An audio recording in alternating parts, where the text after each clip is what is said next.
Hey everybody, it's Norman Will back for another episode of Behind the Garage Door. Today we're going to head over to Winter Haven, meet up with a guy named George, and I bet if I said, guess which 3 cars he has, you would never be able to guess these 3.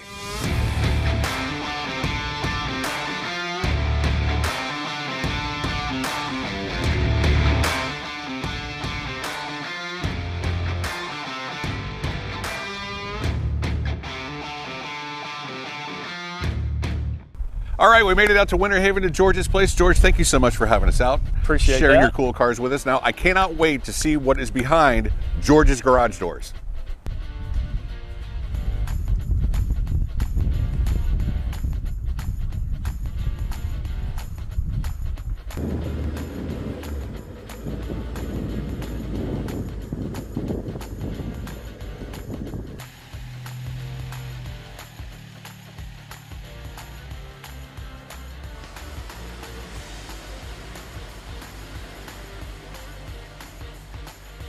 All right, George, so cool. We've got a Corvette, an MG, and I'm going to save it for last, the 280Z, if you don't mind. Yes, that's fine.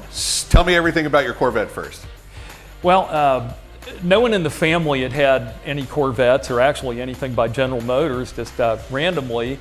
And I'm a dentist, and I was leaving my old office one day in I think January 1998, and walking out, and this man comes running in a panic and said, "Are you the dentist?" "Yeah." He said, "I have a horrible dental problem. I'm doing a book signing tonight." I'm like, "Okay." So come on in, and filled his record out, and got him taken care of. And I said, "Well, what book signing?" And he said, "I just wrote a book called All Corvettes Are Red." This was the last year they had the NCRS show at Cypress Gardens. Okay. And the fellow's name was James Schefter. And so I fixed him up. He was very grateful. And, he went on his way. The next morning, it was pouring rain. I had a patient not show up. Okay. And in he walks. And I'm thinking, oh, no, something bad went wrong. Oh, Jesus. I'm doomed. And he goes, "Man, thank you so much." Big smile on his face. And he said, here's a copy of my book. Oh. I'm like, "Oh, cool." And thank you, and autographed me. And he said, "Are you doing anything now?" And I said, "No, my patient didn't show up." And he throws some keys to me and said, "Let's go for a drive."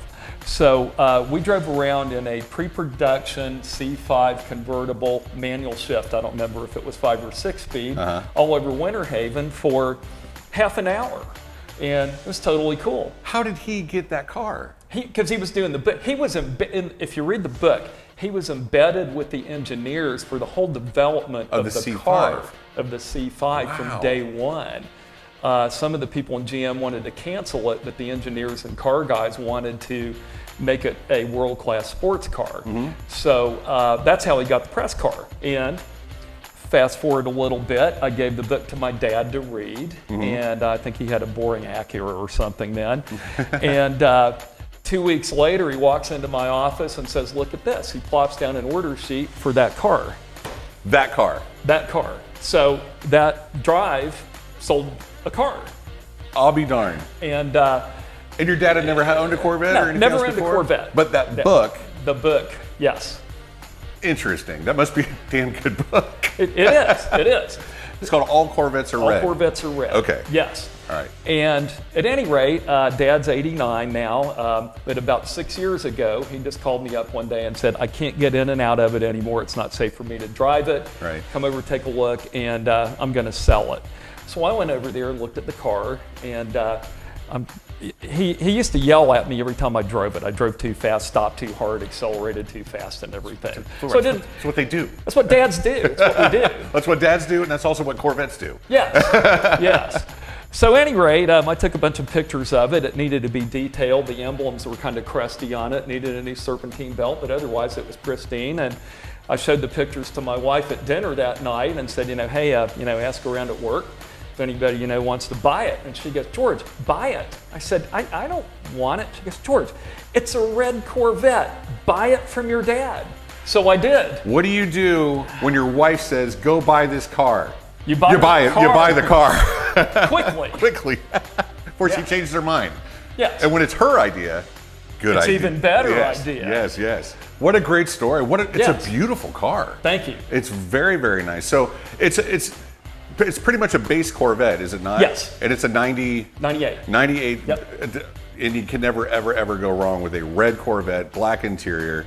Actually, that one's actually gray. Yeah, okay, gray. all right. Yeah. We can never go wrong with a red Corvette with a gray interior. Correct. I mean, the wheels are beautiful. The paint is fantastic. Yes. The only thing not original on it, he had, I think, a Borley exhaust put on it when it was brand new because it was too quiet. It's too quiet. The C5s were very quiet. Yes. And now they got the dual mode exhaust and everything else. So, there's all kinds of cool things that they do with the exhaust now. But how many miles are on it? I think about 33,000. Oh, there's no miles on it. I think the farthest that ever went away from Winter Haven was Vero Beach. Oh. And it still has the call 1-800-GM and the airbag plastic stickers on the windows. And the only thing that's not perfect on it, there's a lot of wear on the left seat bolster, but Dad did that, so I'm never getting that fixed. No, I wouldn't get it fixed either. And that was probably from getting a little older, have to slide a little bit more in and out. Yeah, that totally makes sense. I wouldn't get that fixed either. No, that's going to stay. Beautiful Corvette, George. Beautiful Corvette. Thank you. So, George, we moved down the row here to the green MG. Tell me all about that car. Okay, it's a Model TD. That car was built October 9th in 1951. My mom dated somebody that had one in college, and she always wanted one. And Dad, a friend of the family's, found it over in Lakeland on South Florida Avenue. A Florida Southern professor owned it and needed money to restore a Lotus. And at that point in time, it had, I think, 5 paint jobs on it, and it was, I guess you'd call a good driver. Yeah. And Dad and Grandpa went over there to tow it home, and I'll demonstrate the interesting handbrake. They couldn't get the handbrake off. It's called a fly-off handbrake. Okay. You set it, you pull it up, and then push the button down and let it go, and that engages the ratchet. So to take it off, you pop the lever up, and it's off. You don't have to push the button. That was for quicker racing starts. Gotcha. It's also a good anti-theft device. Because you can't figure out how to do it. There are a lot of, I'm trying to think of the car, like Ferraris are like that. Yes. Like when you pull it up, it just goes back down. Yes. And then you have to pull it back up again and it releases. Yes. But if you don't know what you're doing, you're just sitting there going like this. Pushing the button, you can't get it to go. That's cool. Yes. Wow, that's really cool. So they towed the car home, and it was full of cockroaches, and I'd been sitting under an oak tree under a rotting cover. We dumped some gas in it, put a new battery in it, and it started. And even though it was bought for my mom, I quickly adopted the car. A couple years later in high school, I was working at a little private motorcycle shop in town, so I was doing engines and wiring and all that stuff then. So I kind of took the car over, drove it in high school. It was driven twice in the Winter Haven High Homecoming Parade. So you drove that car in high school? Yes. Oh, wow. Yes. Like a daily or no, just every once in a while? Occasionally. Okay, just occasionally. Neat. And kept it up. I went away to school for a few years and drove it when I got home. Single circuit braking. Once all the brake fluid ran out, and I almost drove it through my parents' garage. But we kept the car drivable for the most part. When I finished school, came back here, went into business here in Winter Haven. Dad and Mom wanted to get rid of the car, so they gave me the car. And I had my first little starter house. Nice. And one day, while I was at work, they brought over all the boxes of parts, mostly MG parts, but some motorcycle parts, put them in my garage, and they'd been in an outside building full of cockroaches, which filled my house up with cockroaches. So, kept the car for many years and drove it, but it was really getting pretty decrepit then. The upper body structure was actually wood. A lot of it was getting rotten and everything. Oh, okay, I got you. So I bought a new old stock ammeter on eBay. And I got the ammeter in and looked at it. I'm like, that is not new old stock, it's been repainted. So I emailed pictures to a guy in England that is the guy that does all the British Jaguar gauges. And he said, no, that was off an MGB. I'm like, really? And this is somebody repainted TD. Okay. So just on a lark, I asked him, well, how much would it cost to restore all the gauges? Well, due to the exchange rate then, it was only like $550 or something. I'm like, oh, that's really good. Wonderful. Well, that led to total restoration of the car. You start with one thing and it snowballs. Yes. Yep. So I think I'll clean the headlights. The next thing you know, it's 3 years later. Pretty much. So pretty much from 2006 through 2008, that's all I did. I mean, the house was overgrown, nothing got maintained. I worked on the car. That's called focus, George. Yes. You were just focused. Yes. I appreciate that. Yes. Your wife probably didn't, but I do. Well, she was rid of me, and she knew I wasn't going to get in trouble. I was too she busy. knew where you were. Yes. Yes. My dad used to say, this project keeps me off the streets and out of the bars. Exactly. Exactly. So, so at any rate, it was bare, rusty frame on the floor of my garage, and Tom Stamey did the machine work on the engine. Glenn's MG and St. Pete did the metal finishing on it. It had probably 2 gallons of Bondo on it before. Paul's Chrome in Pennsylvania did all the chrome. The chrome is fantastic. Thank you. The chrome is fantastic on that car. Paul's is brilliant. It was very expensive then and probably costs 3 times as much now. Worth it. And takes 2 or 3 months. If you have it and you're only going to do that one once. Yes. Chrome will make or break a car. Yes. And that chrome is fantastic. Yes. Thank you. Yeah. Again, got to give Paul's in Pennsylvania a plug for that. So, the car was at Lake Mirror. It was in the Concours a couple times, but I finally got tired of Q-tips and brushes and everything. And I'm like, we'll just show it in the general show. There you go. So in 2010 at Lake Mirror, this fellow walks up to me and introduces himself, said, how long have you had the car? I said, well, I think since like 1972. Really? He said, I used to have one. A green one. I said, really? And he goes, where'd you buy it? And I said, well, from a Florida Southern professor named Mike Walker off South Florida Avenue. He looks at me and says, I'm Mike Walker. And he goes, I must have had a look on my face. He goes, you don't believe me, do you? And I said, well, I'm not doubting you, And he said, well, the car had been repainted 4 or 5 times. It had 2 coats of black on it, 2 coats of green. My mom made the interior. It was an off-white vinyl handmade interior. I said, well, you're definitely Mike Walker. Nice There's only 2 people in the world know this. So that was quite a coincidence. Wow. But through that car and the Florida Classic MG clubs, I have made more friends. I'm good friends with the guy who was director of the Space Shuttle program, launch director for several years. People from all walks of life. Amazing number of young kids know that that's an MG. Usually they say, oh, my dad or grandfather or uncle has one. Yeah. But totally impractical. 54 horsepower, 4.55 rear end in it, so you don't drive it on the highway. No, you're not going to get any speeding tickets. No. Don't pull out in front of anyone. No, you do not. But it's just a fun car. It makes people smile when you drive it on nice days. Yes. And that will be my son's one day. Yeah, excellent. That's definitely an heirloom, no doubt about it. Really nice MG. Very nice MG, George. Thank you. All right, as we continue down the line, George, not that I don't love the Corvette and the MG. Those are fantastic cars with great stories. I've always been a fan of 280Zs, and I know that this car has a great story as well, so please tell us. So in January 1977, my dad was interested in a sports car, and a dealership called Andrews Oldsmobile Datsun on 6th Street Southwest in Winter Haven had just started carrying the Datsun brand. Okay. And there were basically none of them in Winter Haven. And a young man named Jim Hill was the general manager of the dealership at the time. Obviously, he was a good general manager because the Hill family still owns Hill Nissan to this day. Okay. So those of you that don't know, Nissan now was Datsun back then. Just Yes. a name change. All right. yes, continue. it was still the Nissan Motor Company, but their cars were branded Datsun. Right. It's a long story. There you go. But that was probably the very first mass-produced, widely sold 5-speed car in the United States. And they just came out in the early 77s. The only problem was fifth was up and to the right and reverse was straight back with no additional jog or anything. So they got tired of replacing blown up reverse gears, put a little additional jog from neutral over into reverse. Good idea. And I've buzzed it many times. You just have a brain fade, you think you're in third. Oops, bzz, no, So this still has the old style transmission in it? Okay. old transmission. All right, gotcha. And that car also, they came out in 1975 with true multi-port electronic fuel injection, which also was one of the first widely That's sold early. cars with that. Early. It was made by JECS, which was Japan Electrical Control Systems, Inc. It was a joint venture between Nissan and Bosch. And that is a constant 46 PSI pressure. There's a movable vane airflow meter with a resistor that gives an input to the ECU, as well as mostly water temperature and a little bit air temperature.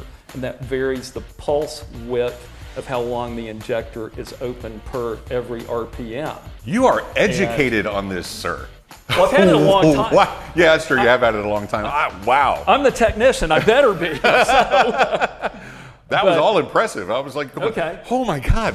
Okay, go ahead. Continue. I'm sorry. But the neat thing about that, when I was in school in Atlanta, one morning it was like 5 degrees, and my roommate's car wouldn't start. Another guy's car wouldn't start. That started. And yes, when you're in college, it is possible to fit 3 people in at one time. 4. One person has to be in the fetal position in the back. One can sit on the console. So there were 4. So the car started up with 3 of us in it at 5 degrees. We went 2 blocks.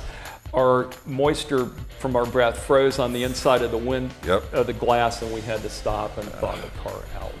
Boo. But we did get to school, and that as long was as you made it to school. Yes, and that was before the internet, and then school was closed. And we had to go back home. All for naught. Yes, and also at that point in time, I could fit everything I owned into that.